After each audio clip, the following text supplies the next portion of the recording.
Good afternoon, good evening, good morning, whenever and wherever you're watching us from. Welcome to another episode of Conical Supremacy. And man, do we got a good show for you today, man. I'm just totally stoked.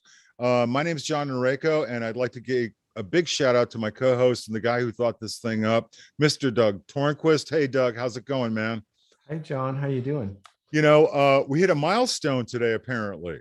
Happy anniversary. I know. I couldn't believe it. I had to be reminded by Facebook this morning, and I put it up on a feed.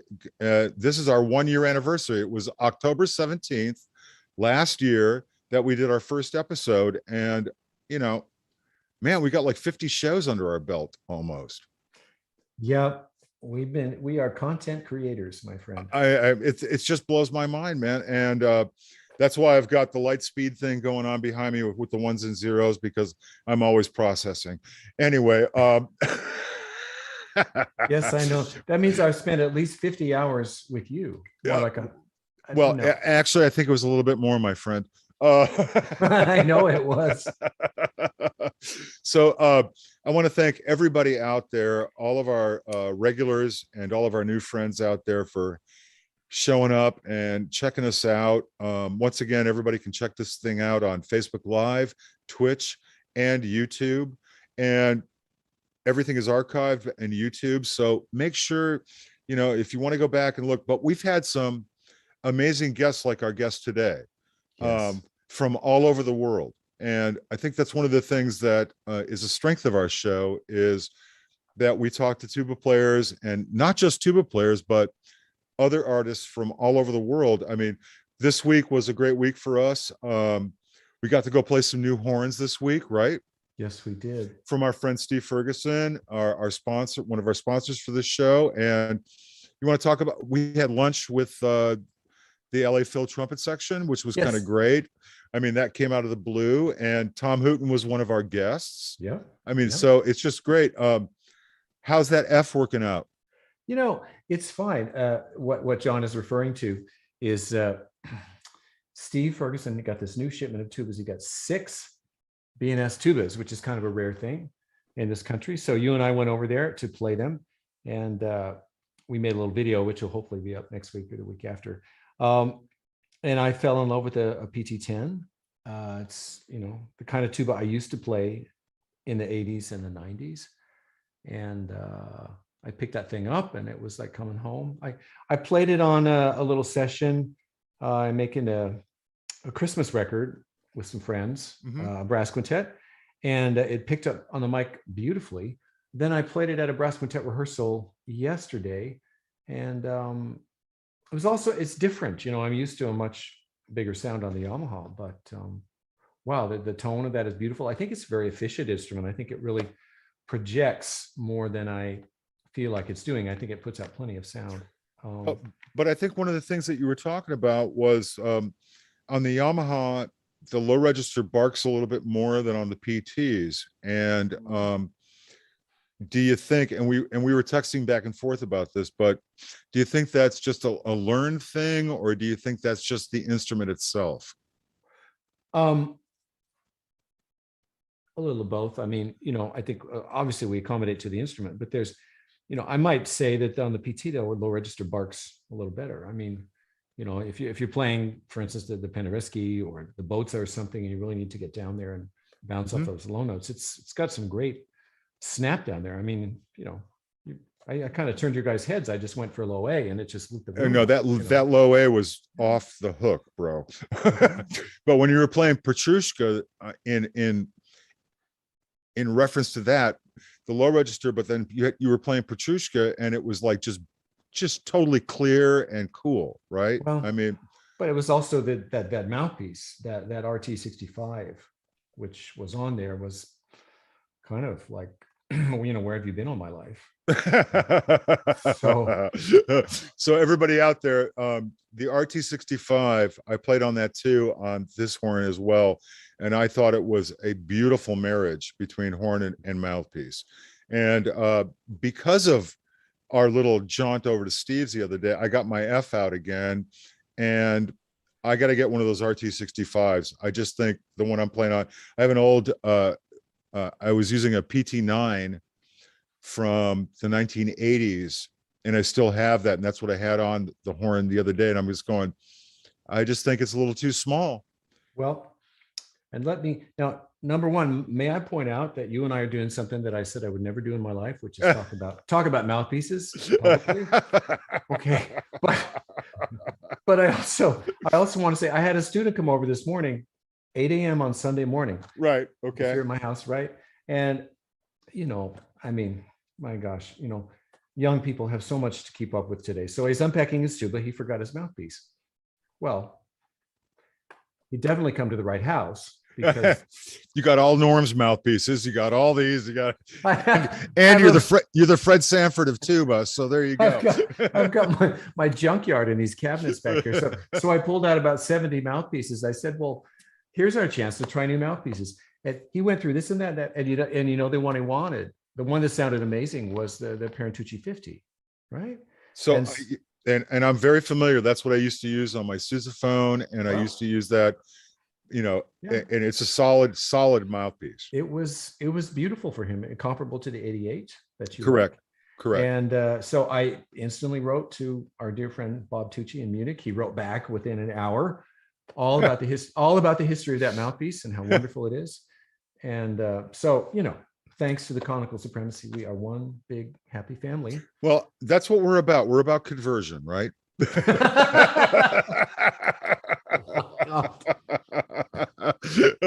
Anyway, we got Jon sitting next to you, and, yes, we do. We're going to introduce him in just a second. But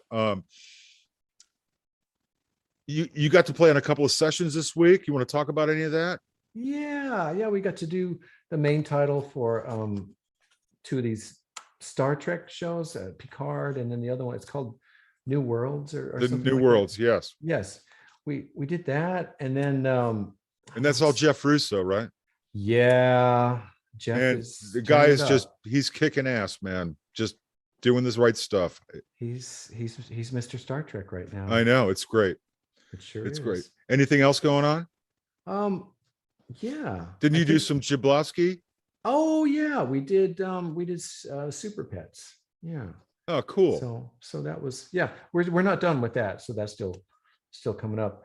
And then we did a little bit on this new TV show, The Gilded Age, which is it's like a Downton Abbey show. I can't remember the director of that, but anyway, it's the same guy, and it's a little earlier era, 1880s, set in New York. So what horn were you playing on for that one? Oh, the big one, the Mono Weston. Oh, you were 6450. Yeah, because it's it's a full orchestra. It's got the big balls thing, right? And everything, right? Yeah. No, I dig. Yeah, my week was kind of cool. Did a session earlier in the week that I can't talk about, but which was kind of fun. And I've been mostly kind of figuring out, my horn's got an issue, so I'm taking it into the shop tomorrow, and I think I actually have a leak, and that kind of is disturbing, which means that I haven't been cleaning it enough. So everybody out there, make sure you clean your horns, man, because the rot comes from the inside out, and that's the way it works. Just like with humans, John. Yes. And you're looking at one that is very rotten on the inside. No. Well, yeah, I mean, I treat my body like a fucking amusement park every week. So, just anyway, I wanted to throw up a video that we did, one of our live things. And by the way, I want to tell everybody out there to make sure they check out next week's show. And I'm only saying this now so I don't forget about it. Next week, Doug and I are going to be fortunate enough to have Roger Bobo live at Local 7 in a live interview with Roger. And I think we're both going to play a little bit and let Roger beat us up as well, which is always a good time, as far as I'm concerned. And I want to bring that point up because I really think, regardless of how well you play, that it's always great to have somebody that you admire listen to you play and go, you know what? Maybe you should do this and maybe you should do that. Because I think we, as professionals, we get a little too sedentary about, well, I'm doing my thing and I think I sound great and all that kind of stuff. But there's nothing like having one of your mentors sit there and go, you know, man, Tucci did this with me. I think you're pushing a little bit up top. And he was right. I was pushing a little bit too much. So, but that's Mr. Tucci for us, right? But I'm really looking forward to next week and have Roger beat me up a little bit. And I hope you are too. So everybody out there should check this out. But in reference to that, a couple of weeks ago, we had my very good friend Dan Barrett, who's basically the king of swing trombone right now. And I talked you into playing a jazz tune with us. And I know that's not where you live, but you sounded friggin' great, man. And I want to throw that video up right now. Everybody enjoy a little bit of Doug Tornquist playing jazz with Jon. So here, let's throw that up right now, Q. Yeah, this will be at a mellow tempo that will get us in the groove and swinging.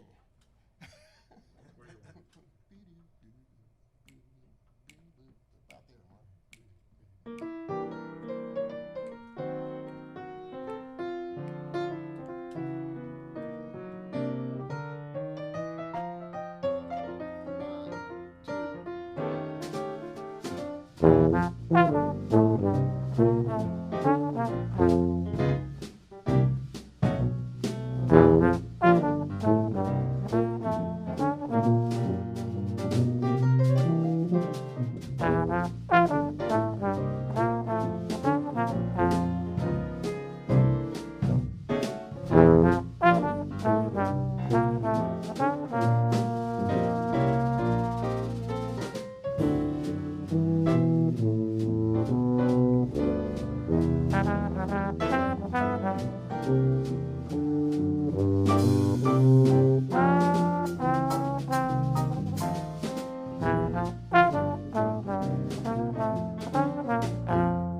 Here we go.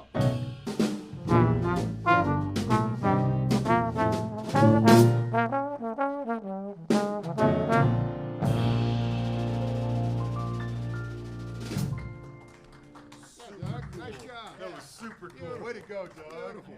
Way to All right. go, man.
So on Conical Supremacy this week, we have the one and only Mr. Jon Hansen from Zurich.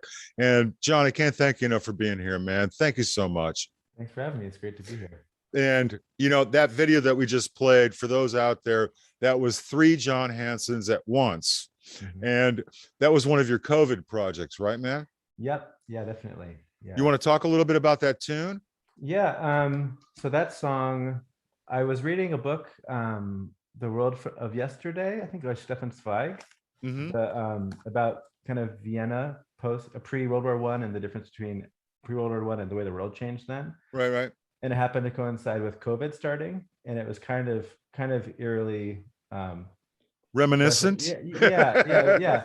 And also I went on with my son to Vienna for the first time that weekend, and like I felt like I kind of experienced classical music for the first time in a way, because it's kind of where a lot of that music comes from. It's kind of like going to New Orleans and understanding where jazz comes from. It felt Right. like. And so yeah, that song was inspired by kind of that trip and that book and that moment. How old is your Yeah. son, man? He is 6 next week. Oh, I remember those days all too well, man.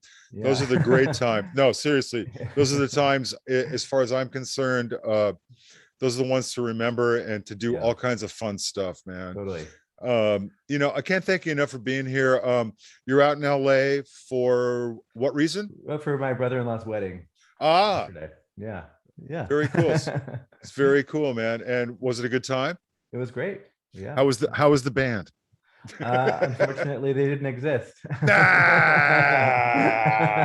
It was all, it was DJ Crazy, right? Yeah. Spotify. Meh.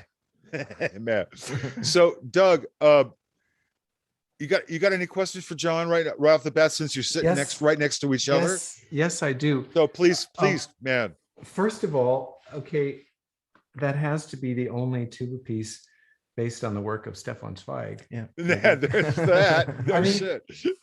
I just read an autobiography of him, and wasn't he somehow wasn't the Budapest Hotel or something patterned after Yeah. Wes Anderson movie? Yeah, the Wes Anderson. Yeah, absolutely.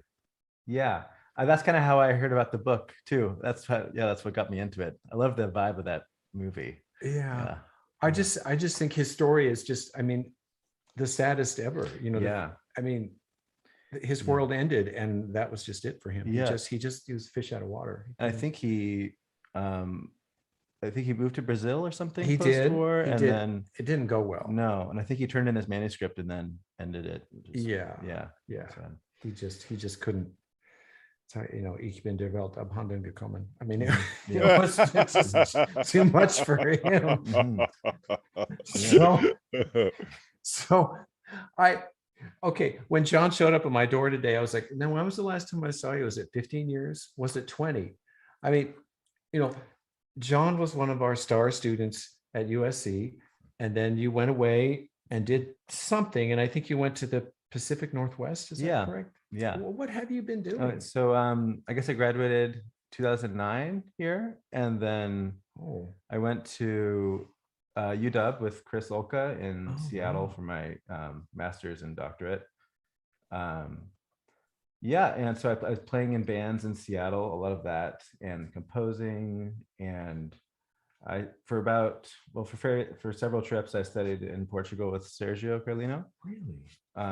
In that time. And then mostly playing with bands. And then in 2015 or so, or 2013, we had our first kid. And then I kind of quit most of the bands I was in so that I could be there for the kid while my wife worked. And so I did a recording studio, and I ran a recording studio and did a lot more music production from then on, and composing like during the day type of work. So John, I got to ask you, man, what brought you to Zurich then? Also my partner's work also. And it's just, I feel like we went to Europe a couple of times with the kids for her work. And it just felt really easy to have kids there without, we thought it would be like for a year or two, but it's been 3.5 years so far. And I think COVID kind of put everyone in a stasis. So that kind of like stopped the clock on how long we're there for. So we're not sure how long it'll be, but yeah, we just kind of like living there, you know. Well, I don't blame you, man. You know, we were talking a little bit before the show, and I've been lucky enough to play in Zurich a bunch of times, about 6 times, doing a bunch of jazz clubs there and whatnot in the area. And I dig the Swiss vibe a lot. Very into the arts, very into living life, I think is a really good way to put it. And it's a little expensive, but I think you made the right choice, man, to be honest with you. You know, my wife and I talk all the time about going to Europe and just like going back, because you know, I'm first generation, and it's something that I would love to do, but it scares the hell out of me. And I'm sure you kind of felt the same way. Yeah. Yeah, I mean, I'd say career-wise, for her it was great, and for me it was really becoming a stay-at-home dad for a while. Which is a beautiful job, man. It is, and totally. I commend you on it, man. I really do. Yeah. But you've been keeping busy. That's what's cool. That's what's been cool about it. And I want to throw up a video right now of something that you did that my Tech Sergeant Quinn really kind of dug, and I dig it too, man. Your production and use of the technology is wonderful, man. And getting your arrangements out there, the way you're doing it your way is really, really cool, man. And I got to hand it to you. Kudos to you. So let's check this out. What's this one called, Quinn? This is Sugar Daddy by D'Angelo. So let's check Jon Hansen out right now, if you don't mind.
more time. All right, so man, seriously, the production on that is like extreme, and I got to hand it to you on getting that done. From an arranging Thank you. standpoint, though, I got to ask you, were you doing this more cellular? Were you doing this like, because I noticed there was some like licks that you kind of used again, and that type of thing. And given the music, which is totally endemic to that thing, was your idea behind this just to kind of like piece it together, or did you have like an overall arc to this thing? Yeah, for this, and actually all of the covers that I do that are like multiple tuba parts playing pop songs, I just take the original recorded production and I try to assign a part from the production to like a tuba sound, Right. and I'll just make it a tuba part, whether that's the drums or the vocals or background vocals. And then I just try to record as faithfully as I can everything that's in the production. And so the arrangement is kind of done for me in that way. It's so in other words, you're taking the original, basically the original arrangement, and just pulling it apart and then assigning different things. But the one thing I was listening to, and this is like the second or third time I've heard this cut of yours, is were you processing some of the tuba stuff, because some of it sounded a little electronic, like the bass, but don't go, that thing almost sounded a little processed or synth oriented. Was that you playing and then you just processed that sound? Yeah, so the bass sound, I was playing through a bass amp and recorded, and so I was recording the bass amp sound, and then I'm sure I processed it a lot too. No, I dig it. I mean, because you're trying to get this layered thing going on, and one of the problems that Doug and I always talk about is when people do these type of things with a bunch of different tuba sounds going on, you've got this same sound thing going on, right? Totally. And I think you've kind of like gotten over that hump a little bit on some of these charts where it's not the same sound, yet it is the tuba. And I dig that, because I'm always trying to figure out how to make it sound or play shit that's not for the tuba, and to kind of bring it in. So the percussion aspect of this, though, was that all you, or were you using some type of linear track behind that? That was all me. It was all sounds from I sampled the tuba sound. So like the kick drum is, I think, into the mouthpiece. Cool. And then I processed it quite a bit. I think that the clapping and snapping and hitting the tuba kind of made all those sounds, but then I definitely sampled them and then made it like a drum machine. So I didn't live play all of them, but right. Yeah. Dig. So putting something like that together, and luckily you had COVID and you're a stay-at-home dad with that. So how long did that take? Because I know what nap time's like in the old days. So you were kicking ass during nap time, right? Yeah, trying. I think that particular one was the first one I did, and that one took a really long time. I was kind of thinking I would never do it again. Especially like all the video editing, that takes a lot of time. Well, you're preaching to the choir. Tech Sergeant Quinn knows all about that.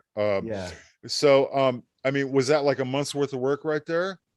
I think that the recording was like one night, and then editing was probably like a month. Something like that. Wow. And then did you go back and like say, oh, I suck and I got to redo this again, or that type of thing? I did that a lot as I was iterating it, as I was making. I definitely like I'll record like a short section and hate it and delete it, and then I know of him. It's totally cool, dude. So when you're doing this type of stuff, man, what and this is for the audience out there mostly, what's your ultimate goal with this? Is this just shits and giggles, or is this like to kind of say, hey man, this is where we should be going? You know what I'm saying? I would say, well, that a lot of it's just like I choose music that I really like to listen to, and I want to kind of get to know it better. And so like as I'm recording it, I'm listening to it as I'm recording it. So it's like heard it, hundreds and hundreds of times, which I did. It's just a pleasurable, like kind of a fun thing to do.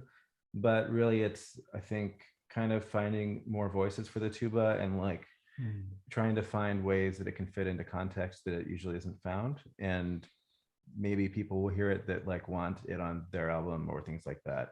No, I'm totally cool with that, man, because I'm a big advocate of pushing the tuba, and Doug is too, because I don't think we get enough street cred when it comes to stuff. Yeah. And there should be composers and, like-minded people like ourselves who are trying to push the instrument into a different thing and use it in different ways, and that haven't been thought of. And luckily, from an old guy talking to a young guy, because I probably got 20 years on you. No, I probably got 20 years on you, bro. Doug, you got anything else, comments as far as that the last tune was concerned? Well, I just think it's kind of incredible that you have this whole sound palette available to you. And when I listen to something like that, I always want to like, how did you make that? I want to kind of follow, what did you do, with your computer and your knowledge of the technology that's available to us now? How did you make that? And were those sounds already there, or did they kind of come up as you were making it and the thing took on a life of its own? Yeah, they definitely came up as I was making it. I think I knew, so if they're doing a vocal part, I kind of want it to be a real tuba sound, a sound organic, or it's kind of had the same quality that the voice had in the original thing. But yeah, I do a lot of experimenting, trying to have something fit into the overall context without pushing everything else away. Yeah. Yeah. So do you come up with okay, this is something that exists only in, a recording studio. Now, do you come up with other ideas for your own compositions, for music that could be performed live? Yeah. Yeah, I did. I made a thing called the space tuba, which was like, I was going to ask about that. Yeah. A MIDI controller controlled with my left hand. And so that was a lot of looping, but also effects, and that performed live several times. But yeah, all this stuff, which I think is more fun and interesting, because looping is, it's looping. It can get old pretty quickly. So I like the actual arranging it is a lot more fun for me. What kind of what performance venues and opportunities have been available to you in your new home of Zurich? Oh yeah.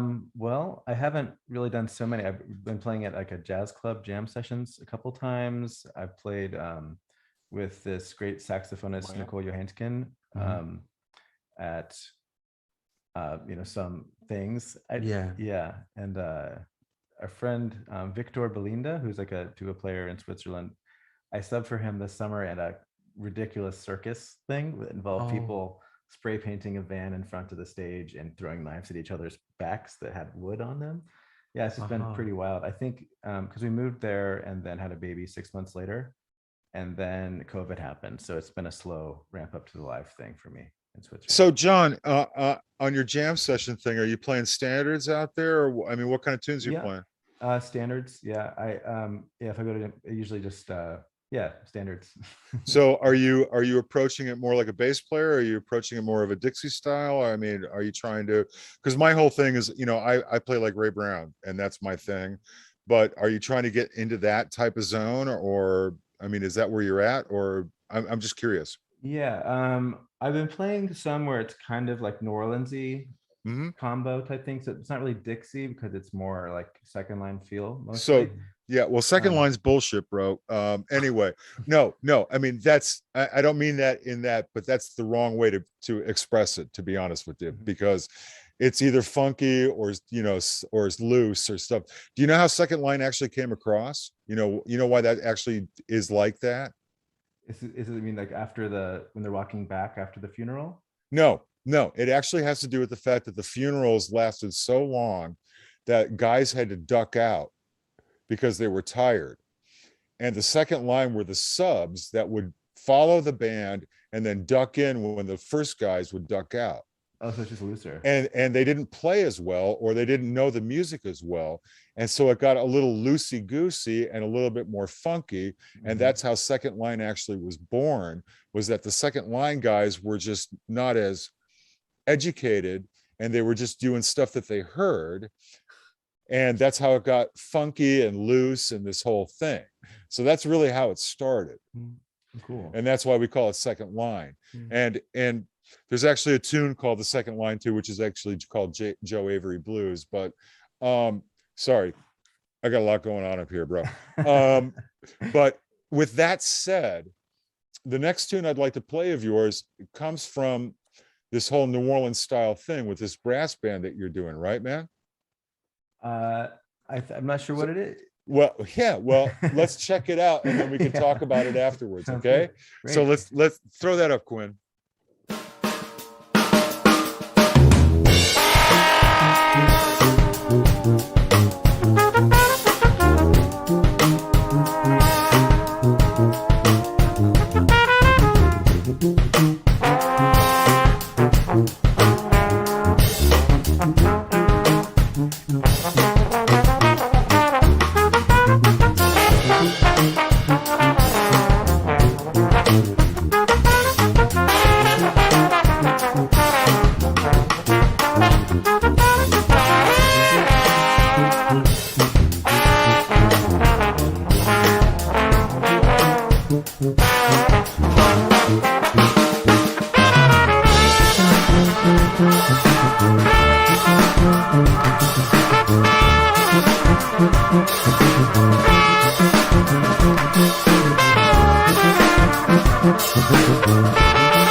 All right, so John, seriously, on that one, that really encompasses that whole brass band feel, funk thing, and everything. So, was this your arrangement? Was this your tune? I didn't get to read the end. Yeah, yeah. So this was really collaborative, but it was collaborative as individuals. It's kind of an interesting process. I recorded the drummer and like said, kind of what song I wanted it to be, but he really just played kind of like a song that didn't exist yet. Isan Karimi, he's a really good drummer. And then I played bass line over it, and kind of so I laid down like the harmonic structure for this song and kind of the feel. And then Jason Cressy played trombone over that, and he just kind of improvised the whole thing. Mhm. And then I edited it quite a bit and also harmonized it.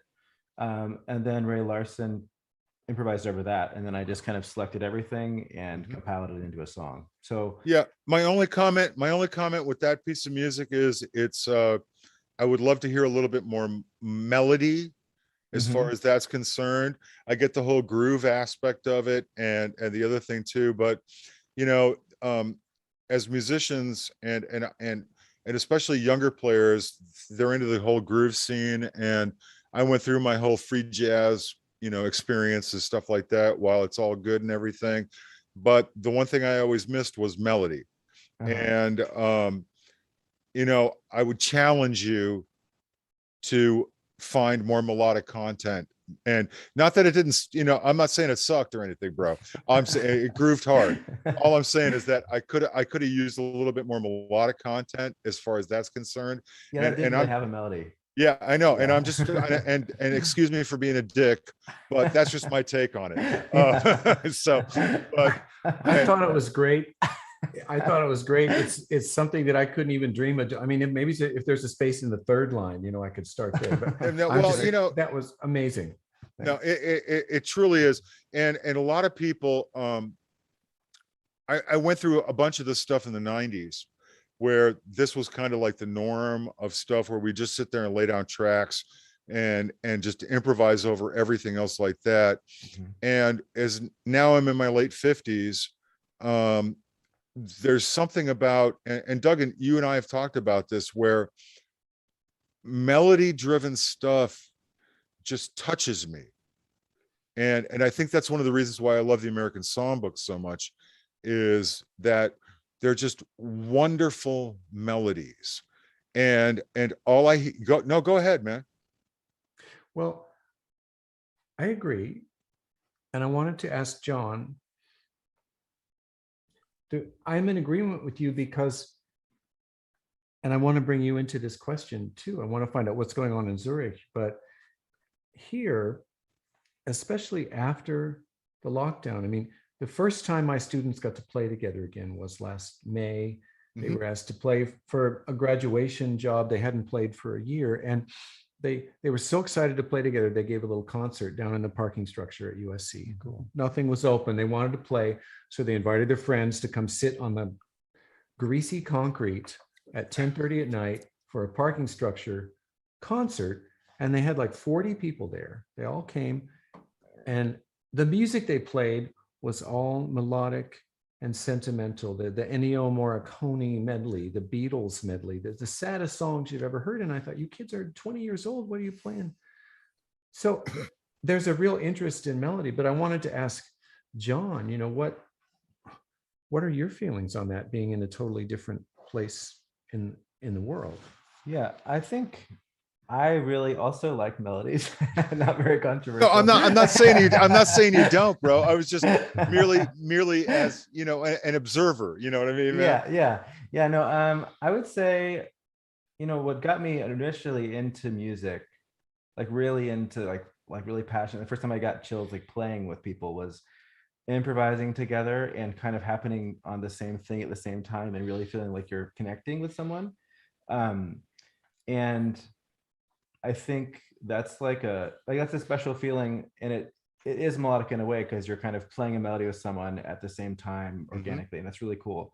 But I'd say also when I was in my 20s I was more into groovy music.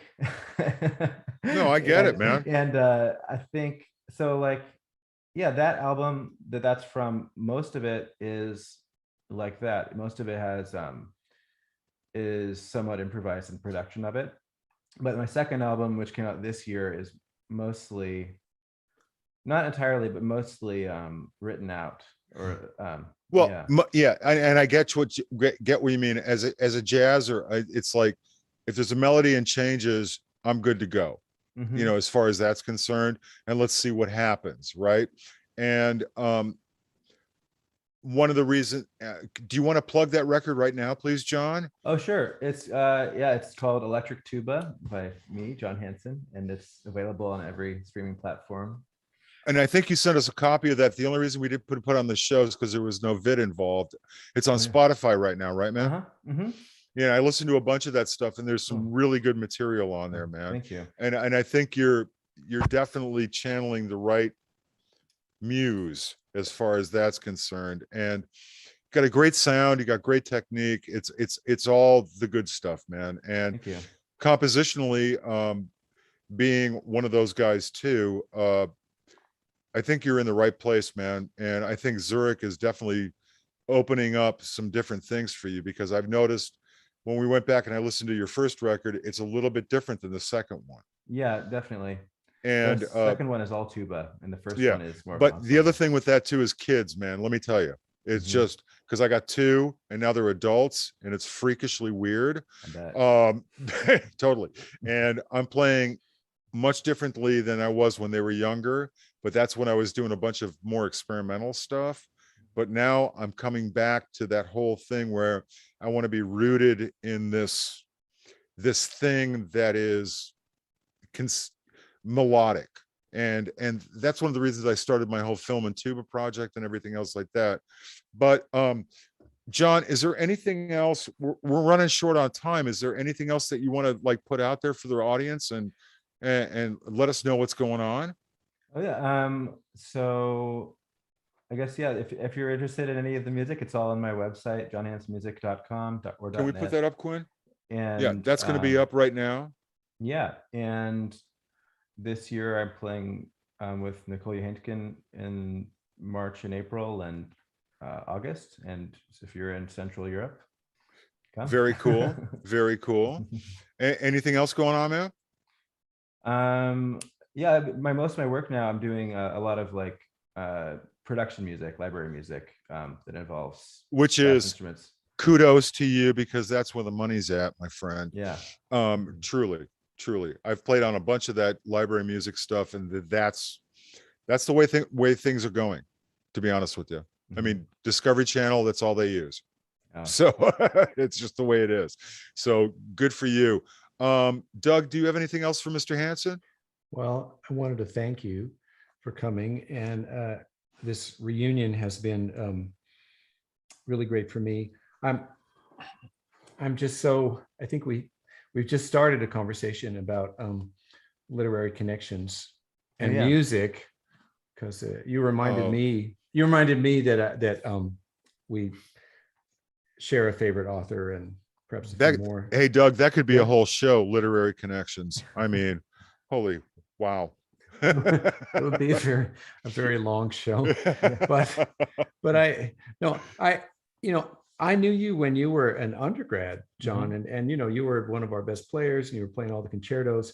And then I kept hearing, okay, Jon is doing this interesting thing and that interesting thing, and you've really just taken it so far. I mean, do you still play gigs, and do you still play all the concertos that you used to, or is that sort of just, that's all been folded up into this new expression you found? Thank you. Yeah, I don't play so many concertos anymore, but I practice them sometimes, just to keep myself honest. Are you teaching? Not really, no. Yeah, if anyone wants to take lessons, though. Good for you. Good for you. Yeah. I bet students will find you. And there isn't really anyone else doing what you're doing, is there? Not exactly, not the exact mix of things, but there's a lot of interesting tuba players out there. This is true. We've met a few of them on the show. Yeah. But but you definitely push the frontier farther back. I don't know. Do you consider yourself avant-garde? I don't know. That's not like a word that I use for myself usually, no. But I do. I guess it is in terms of like the context of what I'm doing. But a lot of most of the music has a key to it and a time signature, and but it is. I guess it's unusual to put tuba in those places. I would go. You're just being an artist, man, and thank you for that. Yeah, thank you. I really appreciate that. No, because there's very few of us out there who can really say, I'm going to be an artist, and I'm going to play the stuff I like and do the stuff that I want to do and be cool with that.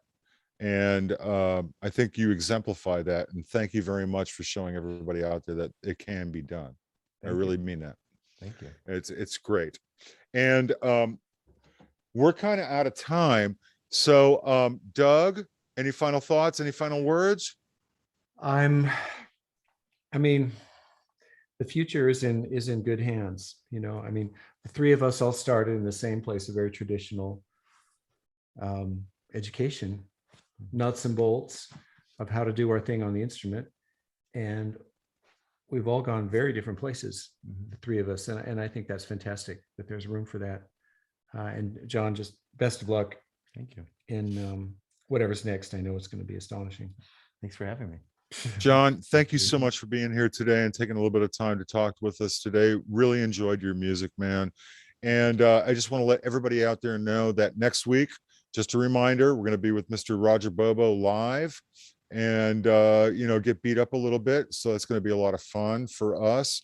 Also, too, I want to just put a bug out there. Tuba Christmas will be happening in Los Angeles. So more to come on that one as soon as we get a few things ironed out, as it were. And brought to you by Conical Supremacy. Go figure. So I want to thank everybody for tuning in today. Don't forget about next week. We're going to be back again on Sunday live. I want to thank Mr. Jon Hansen very much for his time and his music and his talent today. And we're going to bring you out with a little bit of Moonchild, right, Quinn? Which would you like us to play on the way out? Moonchild or Alabama Shake Song, bro? How about Alabama Shakes? Alabama Shakes it is, man. Cool. So check out Jon Hansen on the way out. Peace out, everybody. Have a great weekend and a great week, and we'll see you next week. Thanks a lot for watching Conical Supremacy. Take it.